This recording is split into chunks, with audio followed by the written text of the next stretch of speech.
Fusion Mobile, quality e-learning experience on the go. Next is production, specialization, and exchange. Production can simply be defined as the creation of utility or the creation of goods and services which satisfy human wants, or the transformation of raw materials into finished goods and their distribution to the consumers to satisfy their wants. In essence, production is, for example, planting cassava, harvesting it, processing it into garri and selling it to reach the final consumers. That is an example of production. Now, under production, we have industry, we have commerce, and we have services. It should be noted that production is said to be complete when the goods and services produced get to the final consumers. The production process involves three major groups of people. These are the producers, the distributors, and the consumers. As you can see, under industry, we have the primary production, which includes fishing, mining, extraction, farming. And under commerce, as we've discussed, we have the trade, we have the home trade and the foreign trade. And under home trade, we have the wholesale trade and the retail trade. While under foreign trade, as we've earlier discussed, we have the import, export, and the intraport. While under service, as we've earlier discussed, I know you've not forgotten, we have direct and indirect services. Stages or types of production. We have the direct stage and the indirect stage. The direct production is a type of production in which an individual produces goods and services only for family use or consumption. These goods and services produced are not for sale, rather they are to be used by the family. It is usually very small in size and family labor is usually employed. For example, let's also use garri now. We can plant cassava now, harvest it, make it into garri in small quantity and enjoy it. I don't sell it. That is direct production. They are not produced for sale, but they are used by the family, and it is usually very small in size, and family labor is usually employed. I don't employ anybody.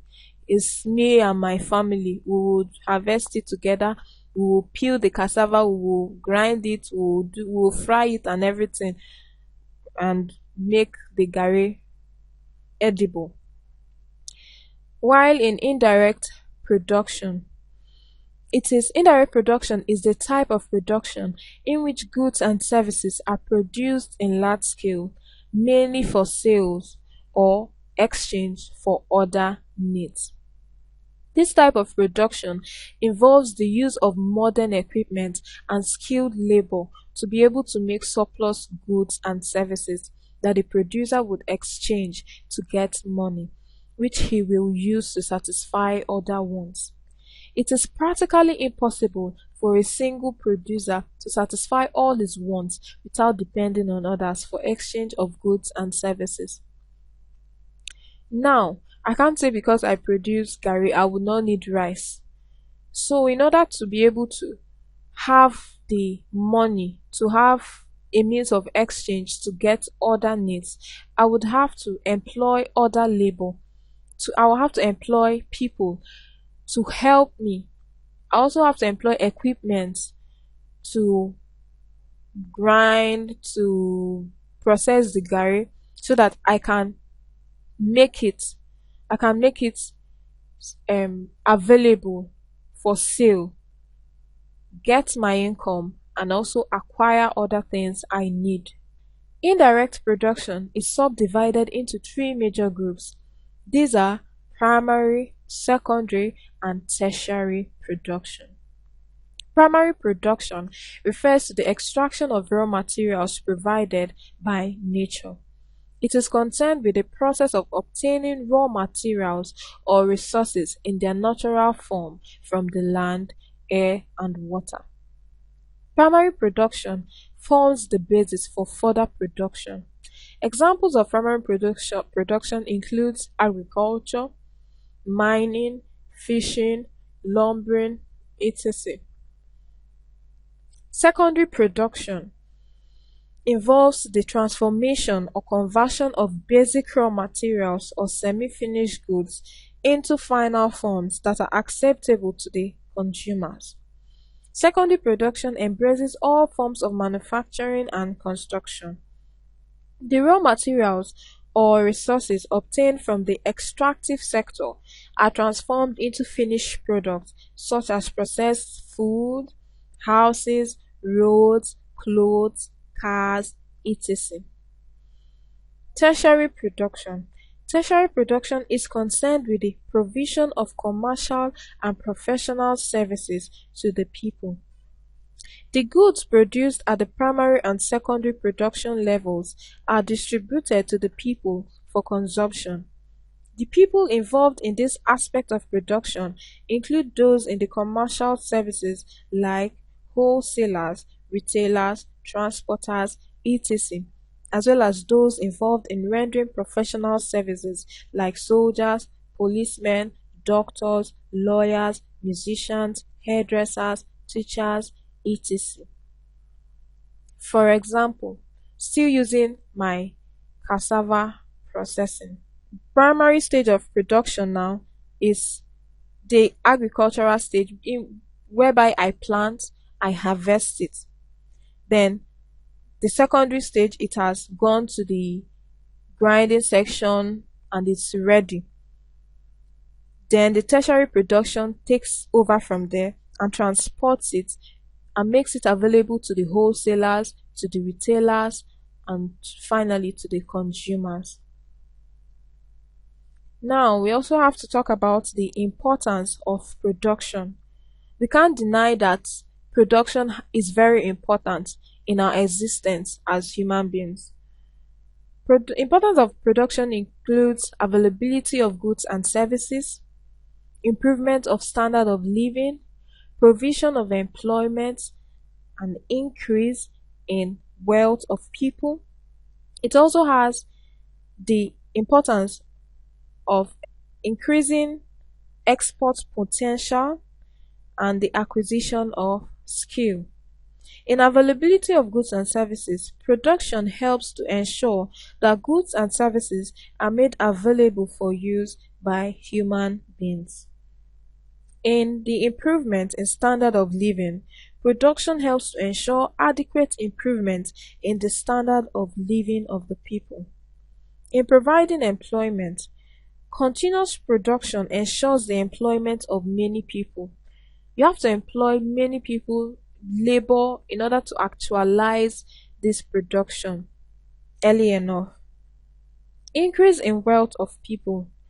Production assists people to accumulate wealth as a result of continuous employment. The more you produce, the more you make your gain, the richer you become. It increases your wealth. Then increase in export potential. Production also assists a state or nation to boost her export of goods and services to other nations. Acquisition of skills. The engagement of people in production make them acquire special skills. For example, if I want to venture into the occupation of designing clothes, I'll have to learn that skill. I have to acquire that skill in order to be able to produce good clothes that would make very good income.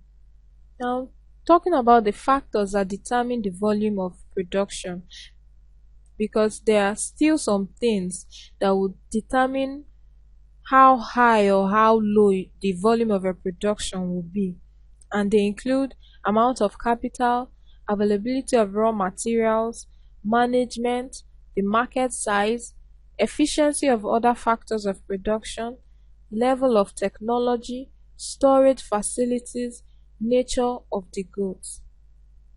By amount of capital. The amount of capital available to a producer determines the volume of production. The greater the amount of capital available, the higher the volume of production.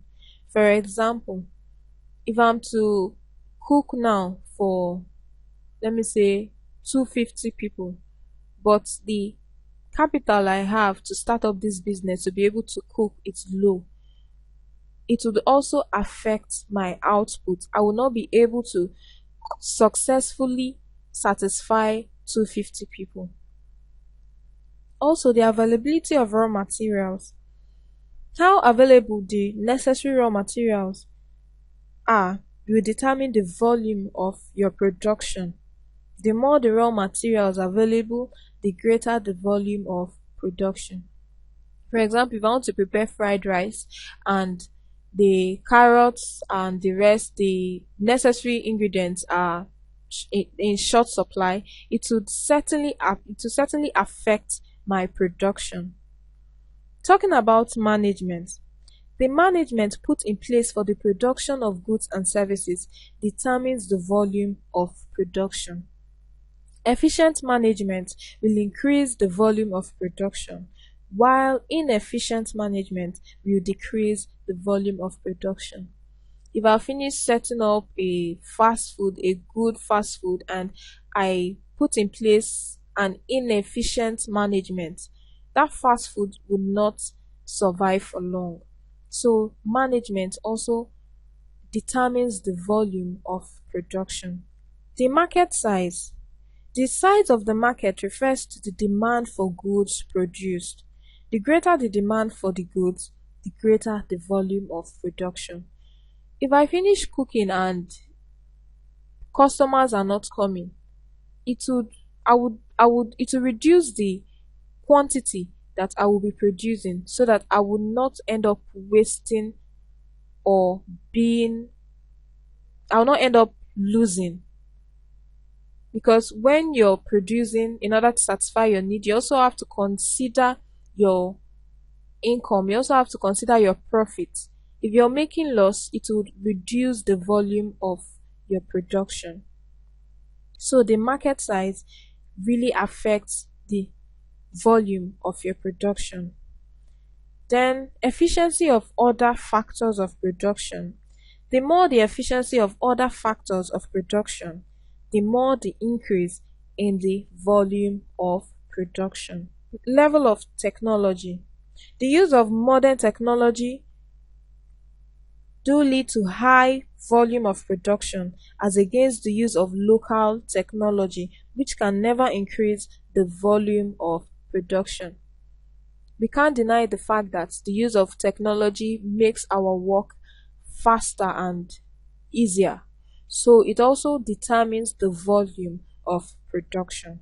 Our storage facility is another factor that should be considered because it determines the volume of production.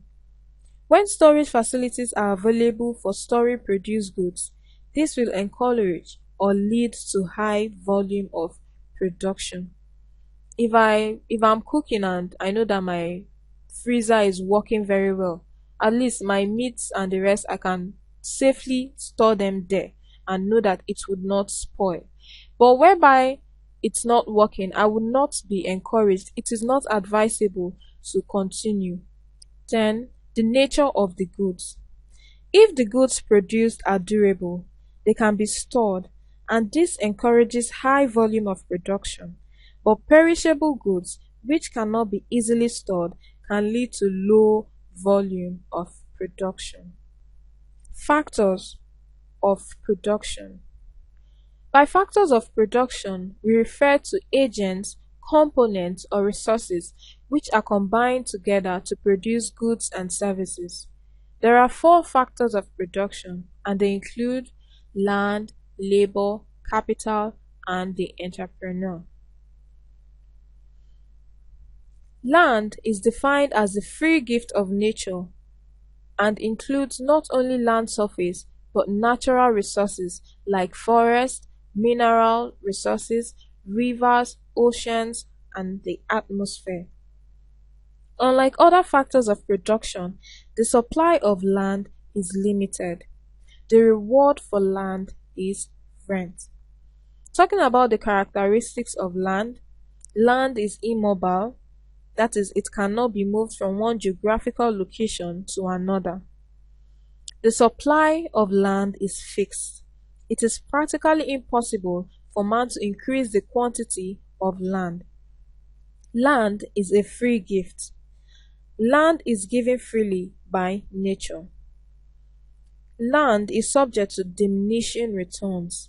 By this, when a piece of land is frequently brought under cultivation, it becomes less productive.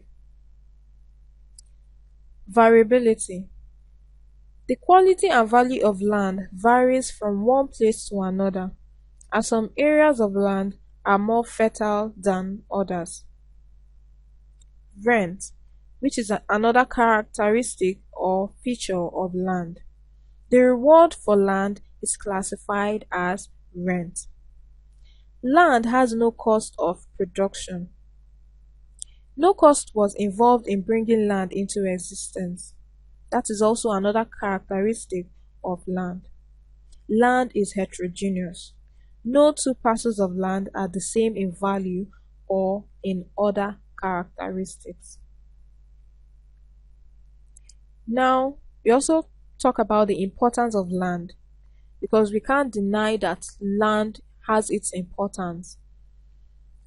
Talking about the importance of land, it has the importance of farming purposes. Land is used for the cultivation of both food and cash crops, for example maize, yam, cocoa, etc.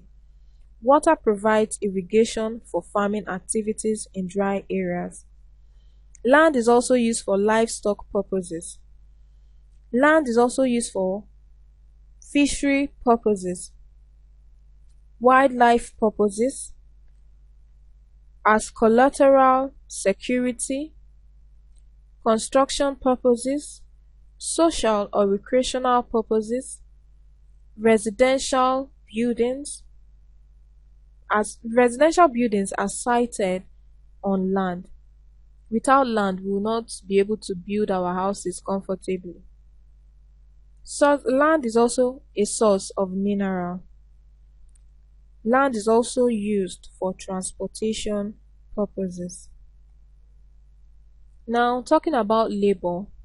Labor as a factor of production is defined as all forms of human effort put into or utilized in production.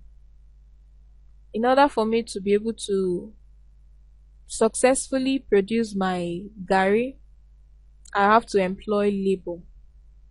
There are two major types of labor. They include the skilled labor and the unskilled labor. The skilled labor is the category of labor that requires little or no formal education. They do not use mental effort, rather they make use of physical effort or energy in production. Hence, their jobs are popularly referred to as brown-collar jobs.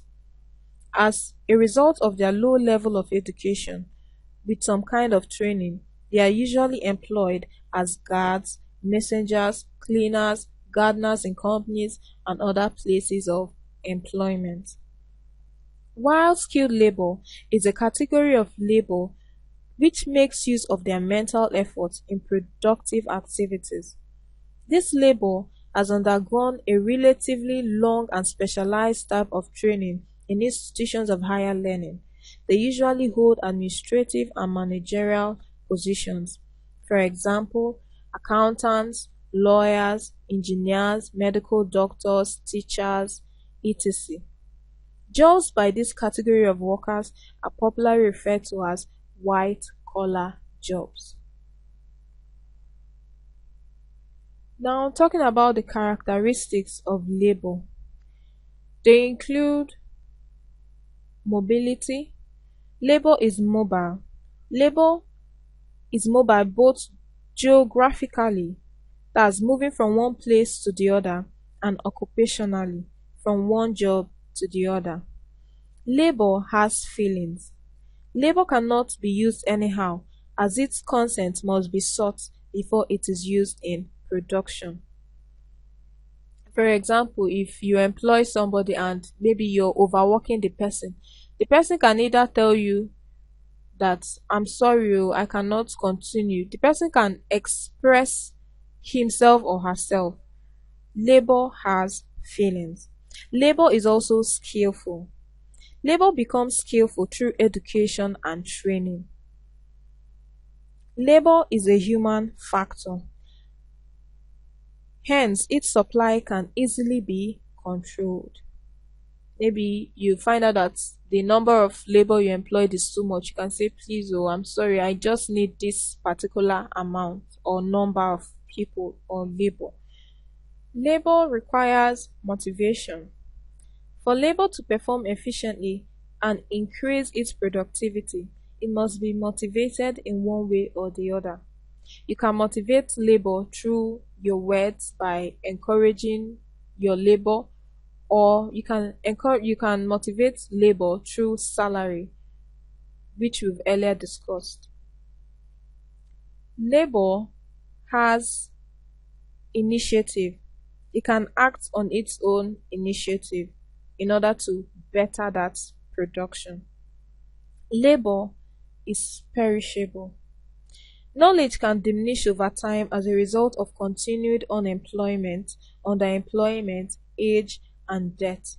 For example, you're a medical student now, and for long, or you're a law student, for long you've not practiced, you find out that your knowledge diminishes, especially if you don't continue reading.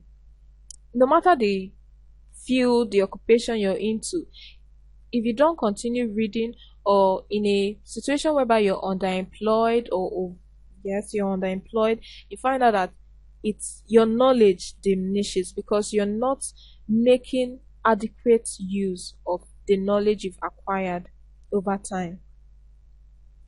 Labor is not fixed. The supply of labor, unlike land, is not fixed, as it varies in quantity and quality. Labor controls other factors of production. Labor controls and combines all other factors of production to make them more meaningful to the society. Now, talking about capital. Capital may be defined as man-made assets used in production. When properly combined with other factors, produce goods and services. The reward for capital is interest. Examples of capital include physical cash, cutlass, coal, machines, buildings, motor vehicles, raw materials, semi-finished goods, tools, and other equipment used in the production of goods and services. Talking about the characteristics or features of capital. Capital is man-made. Capital in all form is made by man before it can be used for production of goods and services. Capital is also durable. Capital generally are durable assets which can be used for production. Capital exists in different forms. It may be physical, like building, motor vehicles, plants, and other machinery, or liquid, like cash or money. Capital is subject to depreciation. Capital in most cases is subject to depreciation, especially physical assets like motor vehicles, buildings, plants, and other machinery. Capital ensures large-scale production. The existence of enough capital assists firms to embark on large-scale production of goods and services. Whereby you have enough capital, you'll not be afraid to venture into large production. But whereby your capital is few, you find out that you'll be careful. You'll be careful to mince your capital. Capital also promotes division of labor. The availability of enough capital helps to promote the practice of division of labor in many companies. We have different types of capital. They include the fixed capital, the circulatory or working capital, the current or liquid capital, the social capital. The fixed capital are assets which are not used up in the course of production. Fixed assets include those durable assets of a business that can last for a very long time. These assets or capital do not change their form in the process of production. Examples of fixed capital include land, buildings, tools, motor vehicles, plants, machineries, etc. Circulatory or working capital are those assets which are used up in the course of production. These consist of capital goods which either change their form or are used up in the process of production. Examples of working capitals include raw materials, water, fuel, etc. Current or liquid capital are the type of capital that are required for the day-to-day running of productive activities. They are also changed from one form to another. Examples include finished goods, money, etc. Social capital include those forms of capitals or assets provided by the government to aid production. Examples of social capital are amenities provided by the government such as roads, electricity, water, telephones, and the rest. These amenities, when they are readily available, aid the process of production. Whereby you have good roads, steady power supply, that's electricity, water, you find out that your production will be more effective. So it affects the process of production. Then the importance of capital. Capital is very important because without capital you can't even start a business. Most people in life now, they know what they want, they know the occupation they want to venture into, but the thing delaying them is adequate capital. So capital is important to start a business. It is generally required by investors or entrepreneurs to start businesses. Acquisition of land, purchase of raw materials, building, construction, etc. all require capital. Capital is used to acquire assets. Assets for any business is usually acquired by the use of capital. Assets like land, building, machines, plants, etc. are usually acquired with the aid of capital.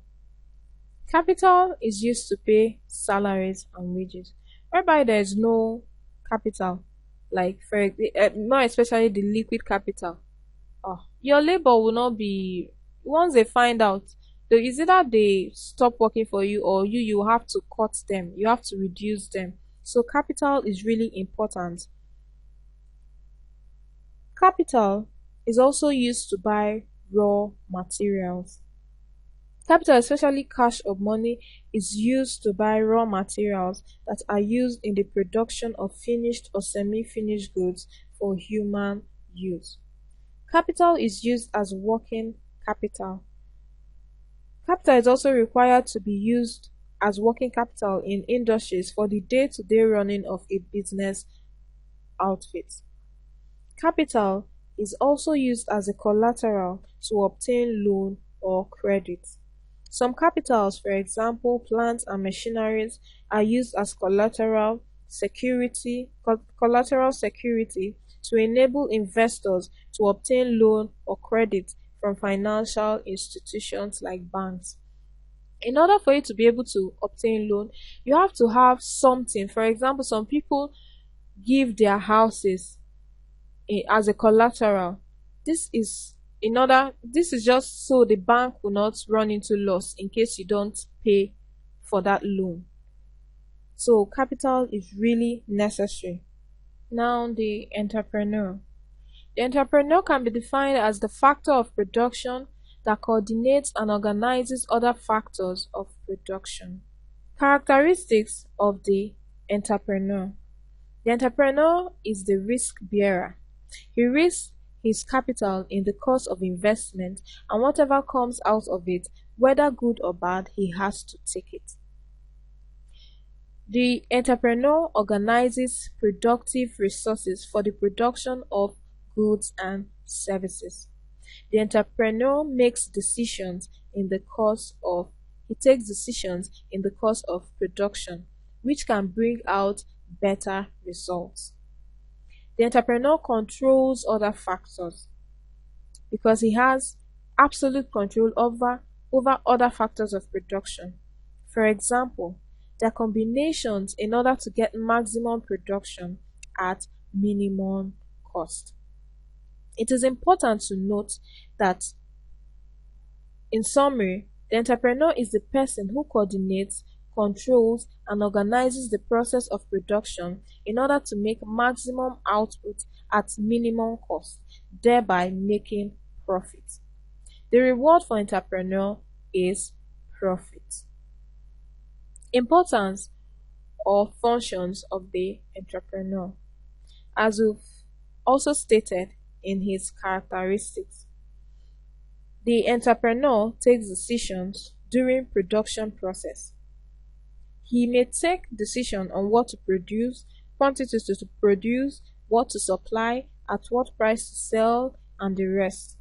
Good decisions taken will bring out good results. Another importance of the entrepreneur is seen in the provision of capital. The entrepreneur is responsible for the provision of capital for the business. The availability of enough capital will determine the level of success of the business. His capital may include physical cash, motor vehicles, building, plants, and machineries. The entrepreneur is also the risk bearer, as he bears the risk associated with the business. Lots of risks are involved in all business setups. For example, stealing, bad weather, fire, etc. When his goods are in high demand, he makes profit, but when the reverse is the case, he suffers the loss. Another importance of the entrepreneur is in efficient management. The entrepreneur also ensures efficient management of the business by combining the other factors of production in order to maximize production and profit. Effective organization is another importance or function of the entrepreneur. The entrepreneur ensures an effective organization of the business. He ensures that he has qualified personnel and assigns duties to them. He supervises them to ensure effective operation in the business. The entrepreneur also determines the pricing policy. The entrepreneur also organizes research activities. He carries out research in order to increase the efficiency and productivity of the business. Talking about division of labor, I'm sure that we've heard it before and most of us know that's a common term. Division of labor is defined as the breaking down of production process into a number of separate operations, whereby each operation is undertaken or performed by one person or a group of persons. Division of labor is a complex process mainly practiced in industrialized communities where a worker specializes in the production of a small portion of a product and he may not see the end product and may not make use of it. Division of labor, for example, exists in the publishing industry where each worker or group of workers or individuals are involved in writing of manuscripts, typing of manuscripts, editing, filming and plating, printing, folding, collating, sewing, binding, and finally trimming. It is the joint effort of all these groups of workers that enables a complete book to be produced. Adam Smith was once very much impressed by the effect of division of labor on output in the pin industry. He observed that by allowing a worker to concentrate on only a small part of the production of a product, he will become more specialized, and this will save time and increase efficiency in production. He noted that a man was able to produce 20 pins after going through the rigors inherent in the production processes. But when division of labor was applied, the firm was able to produce 48,000 pins per day. So I'm sure with this we can clearly see the advantage, the effect of division of labor in the production of the product or products. Then talking about the advantages of division of labor, it increases production, as we clearly saw in the case of Adam Smith and the pin production. Division of labor and specialization lead to increase in production because the various experts along the production process work together to boost greater production. Division of labor also saves time. It saves time that would have been wasted in moving from one operation to another, whereby this person is handling this one, so this other person is handling this one. You just know that your own duty is to complete this task. The other person would take over the other task. It helps to save time. Division of labor also helps to develop greater skill. It enables each worker to develop greater skill through repetition of the same process. For example, whereby you keep listening to this, you keep studying, for example, you find out that because you're repeating and repeating, it will master you. Whereby you keep doing a particular thing, for example, whereby I keep sewing, practicing my sewing skill, I find out that I'll be a master. I'll be more developed. That skill will be better developed compared to when I don't repeat it because I have to do other things. Division of labor also lowers unit cost. Since division of labor leads to greater productivity, that is, large quantities of products are produced and in less time, the unit cost of the product will be less. Division of labor leads to large production of goods or products. Division of labor also makes one to be a specialist in the performance of a particular job. Because I do this, I keep doing something, I keep repeating it, I'll be a specialist in it. It will be very easy for me because I'll be used to doing it. Division of labor makes possible the full and efficient use of tools and machines since they are handled by specialists, which makes for the economy in the use of tools. Division of labor, in division of labor, a worker concentrates on only a portion of the production, and since he makes use of machines and work together with others, he does not get tired easily. So therefore, in division of labor, there is less fatigue. In division of labor, there is production of standard goods, whereby everybody is a mastery. You kept repeating something and repeating it. You find out that you're now used to it. It would help you to produce more standard goods which possess the same specifications like size, color, shape, weight, and the rest.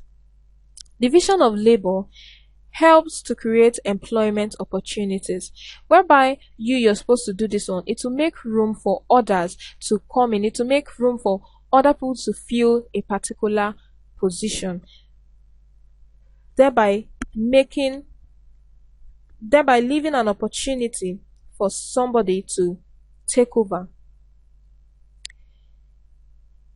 The division of labor also helps in the development of technology. Through the use of machinery, different types of technology are developed to further facilitate production. The above factors, the factors we've earlier mentioned, will encourage entrepreneurs to adopt division of labor in production. It is very advisable to employ division of labor. But then division of labor has its limitation, which cannot be ignored. Many factors limit the importance of division of labor. These factors may either encourage or discourage the division of labor, depending on whether they are favorable or unfavorable. The limitations in division of labor include the size of the market. If the size of the market is large and it can absorb all the quantities of goods produced, then division of labor is favored. But in a situation where the market is small, division of labor is not encouraged. The nature of the product is also another limitation. Products that can be broken down into stages will require division of labor, whereas products that cannot be broken down into stages, for example, driving, barbing, hairdressing, etc., tend to limit the importance of the division of labor in production. Level of technology is another limitation of division of labor because it sets a limit to the extent of specialization. New technological breakthroughs may allow further specialization and division of labor. Availability of capital is another limitation. Capital must be available in sufficient quantity to enable adequate payment of salaries and wages to workers and other materials to be purchased. Availability of labor is another limitation. The availability of qualified workers determines the stages into which production process will be divided. Lack of qualified labor limits the advantages of division of labor in production. Government policy also limits the division of labor. Certain government policies can determine whether division of labor can operate or not.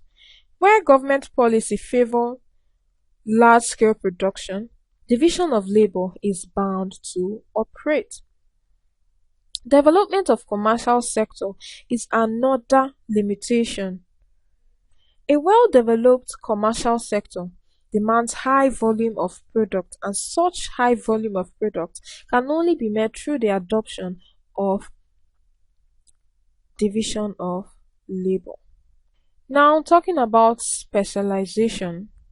Specialization is defined as the concentration of the productive efforts of an individual, a firm, or a country in a given aspect of economic activity or on a particular line of production in which it has the greatest advantage over others. Types of specialization includes by process, by sex, by product, by geographical or territorial specialization. Specialization by process is the type of specialization in which a production process is divided into different operations or stages, and each worker or firm or country now concentrates on only one operation or stage. For example, a firm, a printing company, may concentrate on the printing stage or aspect of a publishing outfit. Specialization by sex is the type of specialization in which certain occupations are exclusively for either males or females, as dictated by customs, tradition, or by law. For example, men are mainly involved in driving of trailers, while women may be involved in local weaving of traditional clothes called asoke in Yoruba land. We also have specialization by product. This is the type of specialization in which a producer, which can be an individual, a firm, or government, concentrates on the production of a particular commodity. For example, a firm may concentrate on the production of malt drink, and an individual farmer can concentrate on the production of poultry eggs. Geographical or territorial specialization is the type of specialization in which certain geographical region or territory specializes in the production of a particular commodity. This specialization is made possible in this region as a result of the type of climate and natural resources available in that area. For example, the presence of petroleum in the Niger Delta region enables the area to specialize in the drilling of petroleum. Now, talking about exchange. Exchange is the process of giving out value in order to have something of value in return. In the olden days, barter was the main system of exchange, but nowadays one can exchange money for goods. Before it was straight by barter. You give me groundnut, I give you yam. Then we can't deny that there is an interrelationship among production, specialization, and exchange. Exchange is often regarded as an outcome of specialization and production. They are related in the sense that production, which is the creation of goods and services, can be greatly enhanced when the processes are broken into stages to be performed by different people. Division of labor and specialization lead to mass production. Since no individual is self-sufficient, then there is need for exchange. To obtain what other people produce, one's own product must be exchanged. Specialization therefore facilitates production and trade. It increases interdependence among individuals and firms. For example, a designer of clothes will exchange his products for food.